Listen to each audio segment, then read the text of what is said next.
C'est très grave actuellement en Côte d'Ivoire. La situation actuelle de Ouattara continue de créer des polémiques. Salut chers abonnés et bienvenue une fois de plus sur votre chaîne d'information préférée. Aujourd'hui, nous allons faire un tour du côté de la Côte d'Ivoire, où nous avons le paysage politique ivoirien qui est véritablement en pleine évolution. Alors que la question de la succession d'Alassane Ouattara à la tête du RHDP fait couler beaucoup d'encre et de salive, le nom d'une personne en particulier s'est distinct. Il s'agit bel et bien de celui d'Etienne Béhéma Ouattara, frère cadet du président ivoirien.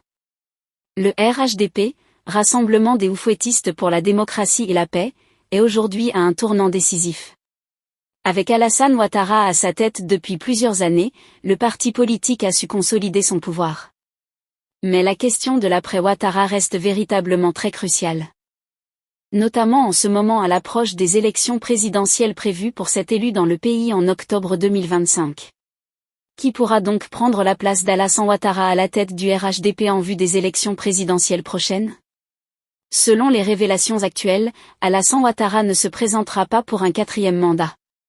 Etienne Béhéma Ouattara, surnommé photocopie par plusieurs proches du RHDP, aujourd'hui en première ligne est ministre d'État, ministre de la Défense et un acteur clé dans les coulisses du pouvoir. Il bénéficie d'un fort soutien au sein du parti. Sa proximité familiale avec le président de la République Alassane Ouattara, combinée avec son expérience au sein du parti politique, fait de lui le candidat idéal pour succéder à son frère aîné Alassane Ouattara. Le choix d'Etienne Béhéma Ouattara pourrait garantir une continuité politique et persévérer l'unité au sein du RHDP. Cependant, cela suscite aussi des débats sur la concentration du pouvoir au sein d'une même famille qui pourrait véritablement diviser l'électorat et l'opinion au sein du parti politique. Bien que Etienne Béhéma Ouattara soit en tête de la liste, selon certains analystes le RHDP compte d'autres figures influentes, notamment telles qu'Adama Bitogo, Kandia Camara, Patrick Hachi et bien d'autres personnes qui discutent également le poste de président du RHDP. L'élection présidentielle dans le pays s'approche à grands pas et en ce moment la question de la succession d'Alassane Ouattara fait véritablement beaucoup de bruit et casse.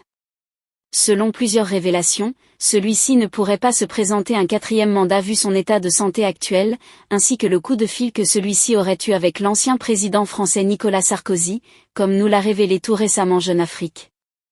Selon certaines révélations, pour ceux qui ne sont pas au courant, le président Alassane Ouattara aurait été approché par l'ancien président français pour en quelque sorte lui demander d'abandonner en 2025 afin de passer véritablement le pouvoir à une nouvelle génération, un point de vue qui avait déjà été en quelque sorte partagé par le président ivoirien lors des dernières échéances électorales. Celui-ci était allé même jusqu'à choisir un successeur, mais malheureusement, celui-ci n'a pas pu vivre jusqu'au jour des élections. Il s'agit bel et bien de l'ex-premier ministre ivoirien Amadou Coulibaly. Donc en ce moment, au sein de la galaxie du RHDP, nous avons en quelque sorte en tête des listes le frère cadet du président Alassane Ouattara qui est en quelque sorte celui-là ce qui a jeté quasiment tous les dévolus pour la succession de son frère aîné Alassane Ouattara. Eh bien les amis, c'est là en quelque sorte l'information que nous avons pour vous en ce jour. Donc au sein du RHDP actuellement, ce qu'il faut retenir, c'est que nous avons le frère cadet du président Alassane Ouattara qui est en passe de vouloir prendre la tête du parti en vue des futures échéances électorales. Que pensez-vous de cette situation sociopolitique? Laissez votre avis en commentaire. Si vous avez trouvé la vidéo intéressante, cliquez sur j'aime et partagez à vos amis. Mais n'oubliez pas de vous abonner et de cliquer sur la cloche de notification pour ne pas rater mes prochaines vidéos.